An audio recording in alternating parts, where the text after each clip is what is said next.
Welcome back to This Day in Irish History. I'm your host, Raymond Welsh. Today, we turn our attention to February 8th, 2003, a day that marked the dramatic downfall of one of the most notorious figures in Northern Ireland's loyalist paramilitary underworld, Johnny Mad Dog Adair. On this day, Adair's once formidable power base in the Lower Shankill area of Belfast was decisively taken over by a rival faction of the Ulster Defence Association, UDA. This coup effectively ended his reign as a dominant force in loyalist terrorism, cementing his status as an outcast in the very community he had once controlled with an iron grip. To understand the significance of this event, we need to look at Adair's rise to infamy. Born in 1963, Adair emerged as one of the most feared loyalist paramilitary leaders during the Troubles.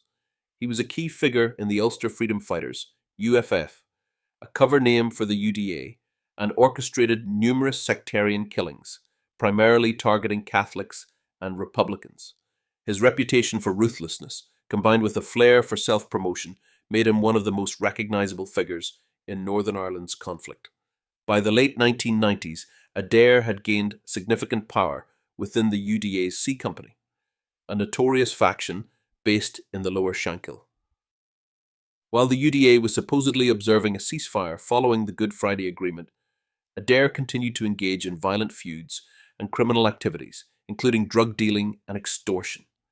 His reckless behavior, combined with an obsession with power, led to tensions within the UDA leadership, who saw him as a destabilizing force.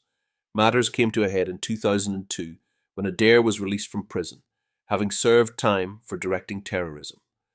Almost immediately, he reignited a bitter feud with the UDA's mainstream leadership and other loyalist factions, particularly the faction led by Jim Gray and John Gregg.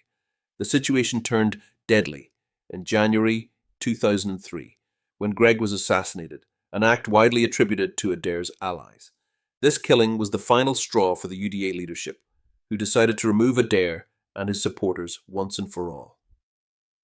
On the night of February 6th, and into the early hours of February 8th, 2003, hundreds of heavily armed UDA members stormed the Lower Shankill in what can only be described as a paramilitary coup.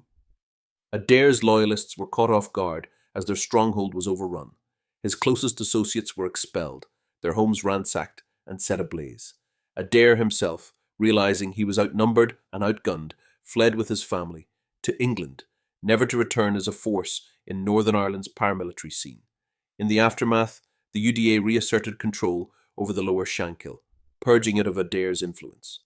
The episode marked the final act in a long and bloody internal power struggle within loyalism, but it also underscored the persistent instability that defined Northern Ireland's post-Good Friday Agreement landscape. Though the Troubles had officially ended, paramilitary power struggles and criminality continued to plague both loyalist and Republican communities. Johnny Adair's fall from power serves as a cautionary tale about the dangers of unchecked ambition and internal feuding within paramilitary organisations. Once the most feared loyalist leader in Belfast, he ended up as an exile, rejected even by those he once led. His story is a reminder that, in the world of paramilitary politics, loyalty is often fleeting and power is never guaranteed. Thanks for tuning in to This Day in Irish History. Please like, subscribe, and join me tomorrow for another journey into Ireland's past. I'm Raymond Welsh, Slán go Foil.